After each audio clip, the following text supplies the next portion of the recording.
ഇത് നമുക്ക് വറുത്തരച്ച മുട്ടക്കറി ഉണ്ടാക്കുന്നതിന് നോക്കാം. ഈ സെയിം റെസിപ്പി തന്നെ ഞാൻ ഒരു 4 വർഷം മുമ്പ് ഞാൻ അപ്ലോഡ് ചെയ്തിട്ടുണ്ടായിരുന്നു. പക്ഷേ വീഡിയോ അത്രയ്ക്ക് ക്ലിയർ ആയിരുന്നില്ല. അപ്പോൾ ഞാൻ കഴിഞ്ഞ ദിവസം ആ വീഡിയോ എടുത്ത് മാറ്റിയിട്ടുണ്ടായിരുന്നു. അപ്പോൾ കഴിഞ്ഞ ദിവസം തന്നെ എൻ്റെ അടുത്ത് ഒരാൾ ചോദിച്ചിട്ടുണ്ടായിരുന്നു ആ റെസിപ്പി നോക്കിയിട്ട് കണ്ടില്ലല്ലോ എന്ന്. അപ്പോൾ ഞാൻ വിചാരിച്ചു ഇന്ന് ആ സെയിം റെസിപ്പി തന്നെ അപ്ലോഡ് ചെയ്യാമെന്ന്. അതെടുത്ത് മാറ്റിയപ്പോൾ തന്നെ ഞാൻ വിചാരിച്ചിട്ടുണ്ടായിരുന്നു രണ്ടാമത് അപ്ലോഡ് ചെയ്യണമെന്നുള്ളത്. പിന്നെ ഈ കറി ചോറിൻ്റെ കൂടെ, ചപ്പാത്തിയുടെ കൂടെ, കുബൂസിൻ്റെ കൂടെ, എന്തിൻ്റെ കൂടെ കഴിക്കാനാണെങ്കിലും നല്ല ടേസ്റ്റ് ഉണ്ട്. പിന്നെ ഈ കറിക്ക് നമ്മൾ റെസ്റ്റോറൻറ്റിലേക്ക് പോയിട്ട് കഴിക്കുന്നതിനേക്കാളും നല്ല ടേസ്റ്റില്ലേ ഇതേപോലെ നമുക്ക് വീട്ടിൽ റെഡിയാക്കിയിട്ട് എടുക്കാൻ വേണ്ടിയിട്ട് പറ്റും. അപ്പോൾ നമുക്ക് നോക്കാം ഇതേനെ റെഡിയാക്കാന്ന്. ഇത് റെഡിയാക്കാൻ വേണ്ടിയിട്ട് ഈ കറിയിലേക്ക് നമ്മൾ തേങ്ങ വറുത്തിട്ട് അരച്ച് ചേർക്കും. അതിന് വേണ്ടിയിട്ട് ഞാനിവിടെ ഒരു തേങ്ങയുടെ 1/4 ഭാഗം എടുത്തിട്ടുണ്ട്. ഒരു തേങ്ങയുടെ 1/4 ഭാഗം എന്ന് വെച്ചിട്ടുണ്ടെങ്കിൽ ഇതിപ്പോൾ തേങ്ങയുടെ ഒരു പകുതിയായിരുന്നു. അപ്പോൾ ഇതിൽ നിന്ന് ഞാനിവിടെ ഒരു പകുതി ചിരണ്ടി എടുത്തിട്ടുണ്ട്. അപ്പോൾ തേങ്ങയുടെ ഒരു 1/4 ഭാഗം. ഇപ്പോൾ ഇത് ടേബിൾ സ്പൂണിൽ എടുക്കുകയാണെങ്കിൽ എന്തോരം ഉണ്ടെന്ന് നോക്കാം.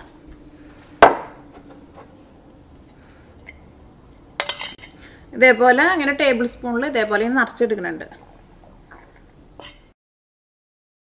നിങ്ങളിപ്പോൾ ഫ്രോസൺ തേങ്ങയ്ക്കാണ് വാങ്ങണമെന്നുണ്ടെങ്കിൽ ഇതേപോലെ ടേബിൾ സ്പൂണിൽ എടുക്കുക. ഞാനിവിടെ ടേബിൾ സ്പൂണിൽ ഇങ്ങനെ നിറച്ചെടുത്തിട്ടുണ്ട്.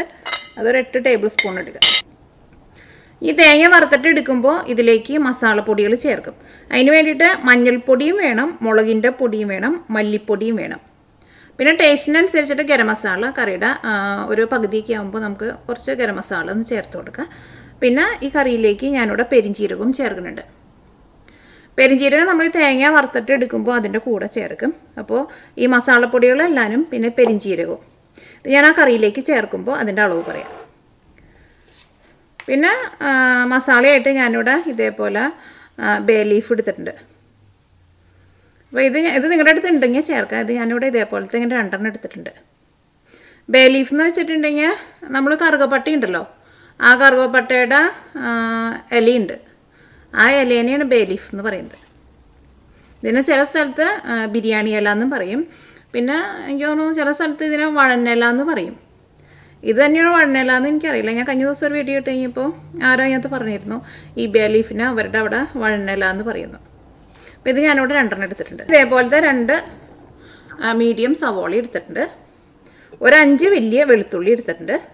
ഇതേപോലത്തെ ഒരു കഷ്ണം ഇഞ്ചി എടുത്തിട്ടുണ്ട്. ഇതെല്ലാവരും ഒന്ന് കട്ട് ചെയ്തിട്ട് എടുക്കണം. ഇത് 3. പിന്നെ ഇതേപോലത്തെ ഒരു വലിയൊരു തക്കാളി എടുത്തിട്ടുണ്ട്. അപ്പോൾ നിങ്ങൾ എടുക്കുമ്പോൾ ചെറിയ തക്കാളി എന്നുണ്ടെങ്കിൽ 2 തക്കാളി എടുക്കുക. പിന്നെ പുഴുങ്ങിയെടുത്തേക്കണം മുട്ടയും വേണം. അതിപ്പോൾ നിങ്ങൾക്ക് എത്ര മുട്ട വേണമെന്ന് വെച്ചിട്ടുണ്ടെങ്കിൽ അതനുസരിച്ചിട്ട് ചേർക്കുക. ഞാനിവിടെ ഒരു 7 മുട്ട എടുത്തിട്ടുണ്ട്. അപ്പോൾ ഈ കറിയിലേക്ക് നമ്മൾ മുട്ടയ്ക്കും കുറച്ച് കൂടുതൽ ചേർക്കണം. കാരണം മുട്ടയുടെയൊക്കെ ഒരു ടേസ്റ്റാണല്ലോ ഈ കറിയിലേക്ക് കിട്ടുക. അപ്പോൾ ഇപ്പോൾ 1-2 മുട്ടയ്ക്ക് ഇട്ടിട്ടുണ്ടെന്നുണ്ടെങ്കിൽ ആ മുട്ടയുടെ ടേസ്റ്റ് ആ കറിയിലേക്ക് കിട്ടില്ല. അരപ്പിൻ്റെ ടേസ്റ്റ് മാത്രമേ ഉണ്ടാവുള്ളൂ.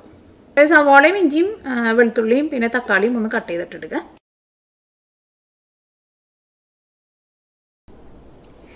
ഇത് കറിയാക്കാൻ വേണ്ടിയിട്ട് ഫസ്റ്റ് തേങ്ങ വറുത്തിട്ടെടുക്കുക. അതിന് വേണ്ടിയിട്ട് ഒരു പാൻ വെച്ചിട്ട് ചൂടാക്കുക. ഇതിലേക്ക് ആവശ്യത്തിന് ഓയിൽ ചേർക്കുക. നിങ്ങൾക്ക് ഇഷ്ടമുള്ള ടൈപ്പ് ഓയിൽ ചേർക്കുക. അപ്പോൾ ഓയിൽ നന്നായിട്ട് ചൂടായിട്ടിട്ട് ഇതിലേക്ക് തേങ്ങ ചേർക്കുക. അപ്പോൾ നിങ്ങളുടെ അടുത്ത് കറിവേപ്പില ഉണ്ടെങ്കിൽ കറിവേപ്പിലയും കൂടി ചേർക്കണം. തേങ്ങ വറുത്തിട്ട് എടുക്കുമ്പോൾ തീ ഒരുപാട് കൂട്ടി വയ്ക്കരുത്. കാരണം ചെറിയ തീയിൽ കിടന്നിട്ട് തേങ്ങ ഇങ്ങനെ മുരിഞ്ഞ് വരണം. അപ്പോഴായിരിക്കും കറിക്ക് നല്ല ടേസ്റ്റ് ഉണ്ടാവുക. ഈ തേങ്ങയുടെ കൂടെ തന്നെ തേങ്ങ നന്നായിട്ടൊന്ന് ചൂടായി കഴിഞ്ഞ് കഴിയുമ്പോൾ ഇതിലേക്ക് 1 ടേബിൾ സ്പൂൺ പെരിഞ്ചീരകം ചേർക്കാം. പെരിഞ്ചീരകം എന്ന് വെച്ചിട്ടുണ്ടെങ്കിൽ വലിയ ജീരകം. എൻ്റെ പഴയ വീഡിയോയിലൊക്കെ ഞാൻ ജീരകം ചേർക്കുമ്പോൾ, ചെറിയ ജീരകം ചേർക്കുമ്പോൾ വെറുതെ ജീരകം എന്നാണ് പറയണത്. അപ്പോൾ ഞാൻ ഏതെങ്കിലും ഒരു വീഡിയോയിൽ ജീരകം എന്ന് മാത്രമേ പറഞ്ഞിട്ടുള്ളൂ എന്നുണ്ടെങ്കിൽ അത് ചെറിയ ജീരകമാണ്. കാരണം പഴയ വീഡിയോയിലൊന്നും എനിക്കങ്ങനെ കറക്റ്റായിട്ട് അങ്ങനെ അത്രയ്ക്കാണ്ട് പറയാനറിയില്ല. കാരണം എൻ്റെ വീട്ടിലേക്കും സാധാരണ ചെറിയ ജീരകത്തിന് ജീരകം എന്ന് പറയും, ഈ വലിയ ജീരകത്തിന് പെരിഞ്ജീരകം എന്നും പറയും. അപ്പോൾ എൻ്റെ പഴയ വീഡിയോയിലൊക്കെ ഞാൻ അങ്ങനെ തന്നെ പറഞ്ഞേക്കുന്നത്. അപ്പോൾ ഇതേപോലെ വലിയ ജീരകമാണ് ചേർക്കണമെന്നുണ്ടെങ്കിൽ ഞാനത് എടുത്ത് പറഞ്ഞിട്ടുണ്ടാകും പെരിഞ്ജീരകം എന്നുള്ളത്.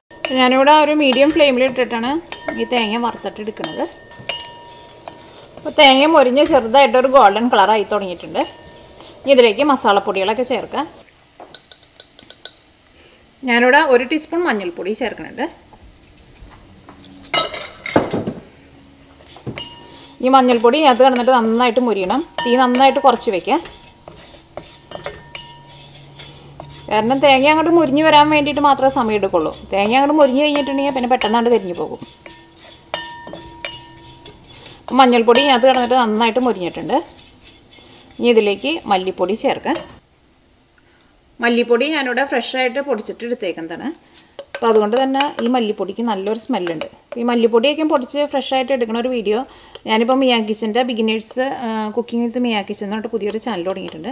അതിനകത്ത് ഈ മസാലപ്പൊടികളൊക്കെ പൊടിച്ചെടുക്കുന്ന വീഡിയോ ഒരു വീഡിയോ ഞാൻ അപ്ലോഡ് ചെയ്തിട്ടുണ്ട്. അതിലേക്ക് മല്ലിപ്പൊടി ചേർക്കാം. ആ വീഡിയോ ഞാൻ ഇട്ട് കഴിഞ്ഞ് കഴിഞ്ഞപ്പോൾ അതിനകത്ത് ഒരാൾ കമൻസ് ഇട്ടുണ്ടായിരുന്നു. അവർ ഇതേപോലെ മല്ലി പൊടിച്ചിട്ട് കറി ഉണ്ടാക്കി കഴിഞ്ഞ് കഴിഞ്ഞപ്പോൾ അവരുടെ അമ്മാമ്മ പണ്ട് കാലത്ത് ഉണ്ടാക്കിയിരുന്ന കറിയുടെ ശരിക്കുള്ള ടേസ്റ്റ് കിട്ടിയെന്ന് പറഞ്ഞിട്ട്. ശരിക്കും മല്ലി ശരിക്കും അതേപോലെ ഫ്രഷായിട്ട് പൊടിച്ചിട്ട് ചേർക്കണം.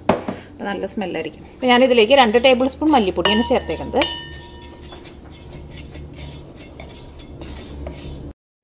അപ്പോൾ അത് മല്ലി മൊരിയാനുള്ള ആവശ്യത്തിനുള്ള ഓയിൽ ഇതിനകത്തില്ല. അപ്പോൾ ഞാൻ ഇതിലേക്ക് കുറച്ച് ഓയിൽ ചേർക്കുന്നുണ്ട്. കാരണം മല്ലി നന്നായിട്ടൊന്ന് മുരിയണം. ഇതെങ്ങാനും കരിഞ്ഞു പോയിട്ടുണ്ടെങ്കിൽ നിങ്ങളുടെ കറിയുടെ ടേസ്റ്റിന് ഭയങ്കര വ്യത്യാസം ഉണ്ടാവും. അപ്പോൾ എപ്പോഴും തീ നന്നായിട്ട് കുറച്ച് തന്നെ വെക്കാം. ഇപ്പോൾ മല്ലിപ്പൊടി അത് കിടന്നിട്ട് നന്നായിട്ട് മുരിഞ്ഞിട്ടുണ്ട്. ഇനി ഇതിലേക്ക് മുളകിൻ്റെ പൊടി ചേർക്കാം. മുളകിൻ്റെ പൊടി ഞാൻ ഇതിലേക്ക് ഒരു 1.5 ടേബിൾ സ്പൂൺ ചേർത്തിട്ടുണ്ട്. അല്ലെങ്കിൽ മുളകിൻ്റെ പൊടി നിങ്ങളുടെ എരിവിനനുസരിച്ചിട്ട് ചേർക്കുക. കാരണം ചില മുളകിൻ്റെ പൊടിക്കൊക്കെ നല്ല എരിവുണ്ടാവും. അപ്പോൾ അതനുസരിച്ചിട്ട് കുറച്ച് ചേർക്കുക. മുളകിൻ്റെ പൊടി ചേർത്തിട്ടുണ്ടെങ്കിൽ പിന്നെ പെട്ടെന്ന് അങ്ങോട്ട് മുരിഞ്ഞ് കിട്ടും. മല്ലിപ്പൊടിയും മഞ്ഞൾപ്പൊടിയും മുരിയാനാണ് സമയം കൂടുതലെടുക്കുന്നത്. അപ്പോൾ എല്ലാ മസാലപ്പൊടികളും ഇതിനകത്ത് കിടന്നിട്ട് നന്നായിട്ട് മുരിഞ്ഞിട്ടുണ്ട്. ഇനി തീ ഓഫ് ചെയ്യാം. ഇത് ഈ പാനിൽ നിന്ന് എടുത്ത് മാറ്റി വെക്കണം. അല്ലെങ്കിൽ ഈ പാത്രത്തിൻ്റെ ചൂട് കൊണ്ട് ഇത് കരിഞ്ഞു പോകും. അപ്പോൾ പെട്ടെന്ന് തന്നെ എടുത്ത് മാറ്റണം. ഈ സെയിം പാനിലേക്ക് തന്നെ നമുക്ക് കുറച്ച് ഓയിൽ ഒഴിക്കാം. ഇതിലേക്ക് സവോളയും പിന്നെ വെളുത്തുള്ളി ഇഞ്ചിയൊക്കെ ചേർത്തിട്ട് നന്നായിട്ടൊന്ന് മുരിച്ചിട്ട് എടുക്കണം. അപ്പോൾ ഇതിലേക്ക് ആവശ്യത്തിന് ഓയിൽ ചേർക്കാം. ഈ സവോളയ്ക്ക് മുരിയാൻ വേണ്ടിയിട്ട് കുറച്ച് ഓയിൽ കൂടുതൽ വേണം. അപ്പോഴായിരിക്കും സവോളയ്ക്ക് നന്നായിട്ട് മുരിഞ്ഞ് വരാം. ഇപ്പോൾ ഓയിൽ നന്നായിട്ട് ചൂടായിട്ടുണ്ട്. ഇനി ഇതിലേക്ക് സവോളയും വെളുത്തുള്ളിയും ഇഞ്ചിയും ചേർക്കാം.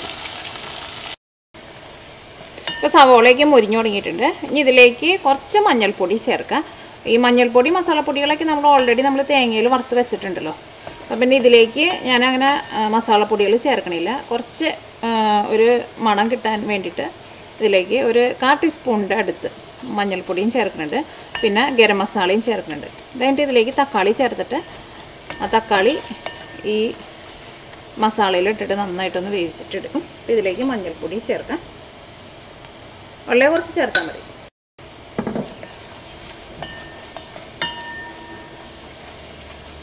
ഇപ്പോൾ മഞ്ഞൾപ്പൊടി അതിനകത്ത് കിടന്നിട്ട് നന്നായിട്ട് മുരിഞ്ഞിട്ടുണ്ട്.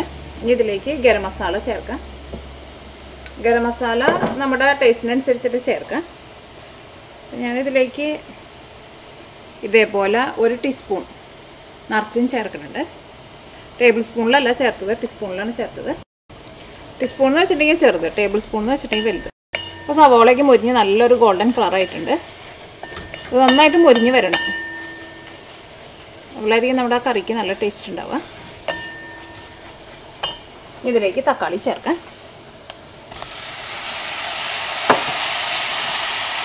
തക്കാളിയിലേക്ക് ആവശ്യത്തിന് ഉപ്പ് ചേർക്കാം.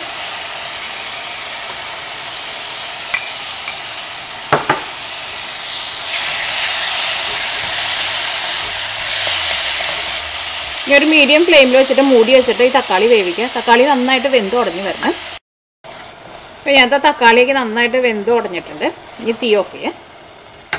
ഇനി എന്ത് ചെയ്യണമെന്ന് വെച്ചിട്ടുണ്ടെങ്കിൽ നമ്മൾ ഫസ്റ്റ് തേങ്ങ വറുത്ത് നീക്കി വെച്ചിട്ടില്ലേ, ഈ വറുത്തെടുത്തേക്കണ തേങ്ങയും പിന്നെ ഈ തക്കാളിയുടെ പേസ്റ്റ് ഉണ്ടല്ലോ, ഇത് രണ്ടും കൂടിയിട്ട് മിക്സിയിലിട്ടിട്ട് അതിലേക്ക് നമ്മൾ ആവശ്യത്തിന് വെള്ളം കൂടിയും ചേർത്തിട്ട് നല്ല പേസ്റ്റ് പോലെ അരച്ചിട്ടെടുക്കണം.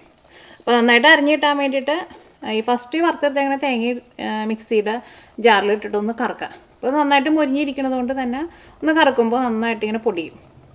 അത് കഴിഞ്ഞ് കഴിഞ്ഞിട്ട് ഈ തക്കാളിയുടെ ഈ പേസ്റ്റ് ചേർക്കാം. എന്നിട്ട് അതിലേക്ക് ആവശ്യത്തിന് വെള്ളം ചേർക്കുക. ഒരുപാട് വെള്ളം ചേർക്കേണ്ട, ആവശ്യത്തിന് വെള്ളം ചേർത്തിട്ട് നല്ല പേസ്റ്റ് പോലെ അരച്ചിട്ടെടുക്കുക.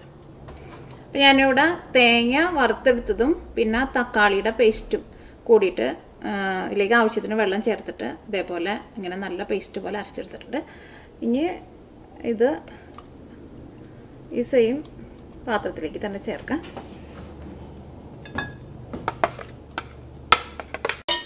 ഇതിലേക്ക് കുറച്ചധികം വെള്ളം ചേർക്കണം. കാരണം ഈ അരപ്പ് ഒന്ന് നന്നായിട്ടൊന്ന് വെന്ത് ഇതിനകത്ത് ഈ ഓയിലൊക്കെ നന്നായിട്ടൊന്ന് തെളിഞ്ഞ് വരണം. അപ്പോൾ ഞാനിവിടെ ഈ മിക്സിയുടെ ജാറിൽ മിക്സിയുടെ ഒരു അര പാത്രം വെള്ളം ചേർക്കുന്നുണ്ട്. ഇതിലേക്ക് വെള്ളം ചേർക്കാം. കാരണം വെള്ളം കുറച്ച് കൂടുതൽ ചേർക്കണം. ഈ അരപ്പ് കിടന്നിട്ട് നന്നായിട്ടൊന്ന് വേവണം. ഈ തീ ഓണാക്കാം. ഇതിലേക്ക് ഈ 2 ബേ ലീഫ് ചേർക്കാം.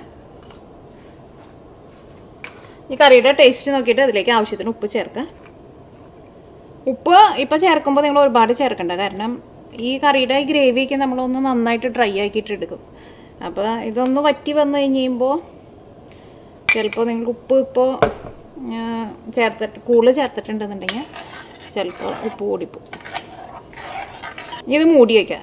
ഇത് നന്നായിട്ട് തിളച്ച് കഴിഞ്ഞ് കഴിയുമ്പോൾ ഇതിലേക്ക് പുഴുങ്ങി വെച്ചേക്കണം മുട്ട ചേർക്കണം. അത് കഴിഞ്ഞിട്ട് പിന്നെ ഇത് ഒരു മീഡിയം ഫ്ലെയിമിൽ ഇടണം. എന്നിട്ട് കുറച്ചധികം നേരം ഇങ്ങനെ ചെറിയ തീയിൽ ഇങ്ങനെ കിടന്നിട്ട് ഈ മസാല ഇങ്ങനെ ചെറുതായിട്ട് ഇങ്ങനെ ഡ്രൈ ആയിട്ട് വരണം. അപ്പോൾ ഇതിനകത്ത് ഓയിലേക്കും ചെറുതായിട്ടൊന്ന് തെളിഞ്ഞ് വരികയും ചെയ്യും. ഈ കറിയുടെ കളറ് ഒന്ന് ചെറുതായിട്ട് ഡാർക്കായിട്ട് വരികയും ചെയ്യും. പിന്നെ ആ മുട്ടയും കൂടി ഇതിലേക്ക് നമ്മൾ ചേർക്കുമല്ലോ. അപ്പോൾ ആ മുട്ടയുടെ ടേസ്റ്റൊക്കെ ഈ ഗ്രേവിയിലേക്ക് കിട്ടുകയും ചെയ്യും. അല്ലെങ്കിൽ അപ്പോൾ ഇത് ഗ്രേവിക്ക് തന്നെയായിട്ട് അങ്ങനെ അത്രയ്ക്കധികം ടേസ്റ്റ് കൊടുക്കാൻ വേണ്ടിയിട്ട് പറ്റില്ലല്ലോ. അപ്പോൾ ഇതിലേക്ക് നമ്മൾ ചിക്കനാണ് ചേർക്കണമെന്നുണ്ടെങ്കിൽ ചിക്കൻ്റെ ആ ജ്യൂസൊക്കെ വന്നു കഴിയുമ്പോൾ കുറച്ചും കൂടി നല്ല ടേസ്റ്റ് കിട്ടും.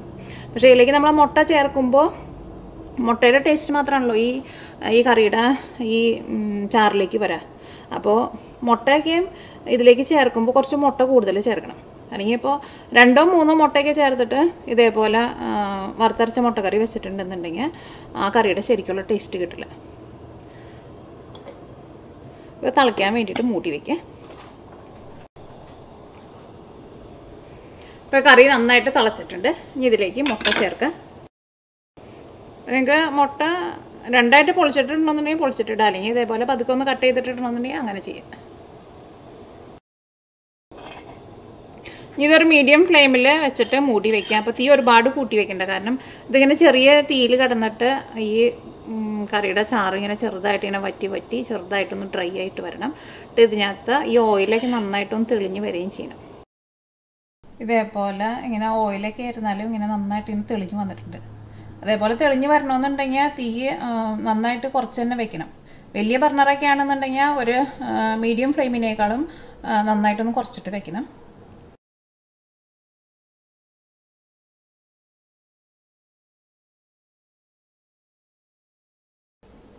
ഇപ്പോൾ നമ്മുടെ വറുത്തരച്ച മുട്ടക്കറി റെഡി ആയിട്ടുണ്ട്. അപ്പോൾ നിങ്ങളെല്ലാവരും ട്രൈ ചെയ്ത് നോക്കുക. ഇത് കഴിക്കാൻ വേണ്ടിയിട്ട് ശരിക്കും നല്ല ടേസ്റ്റാണ്. ഈ കറിക്ക് നമ്മൾ റെസ്റ്റോറൻറ്റിൽ പോയിട്ട് കഴിക്കുന്നതിനേക്കാളും നല്ല ടേസ്റ്റ് ഉണ്ട്. എനിക്ക് തോന്നുന്നു വറുത്തരച്ച മുട്ടക്കറിക്ക് ഇതിലും കൂടുതൽ ടേസ്റ്റ് കൊടുക്കാൻ വേണ്ടിയിട്ട് വേറെ ഒറ്റ കറിക്കും പറ്റില്ല.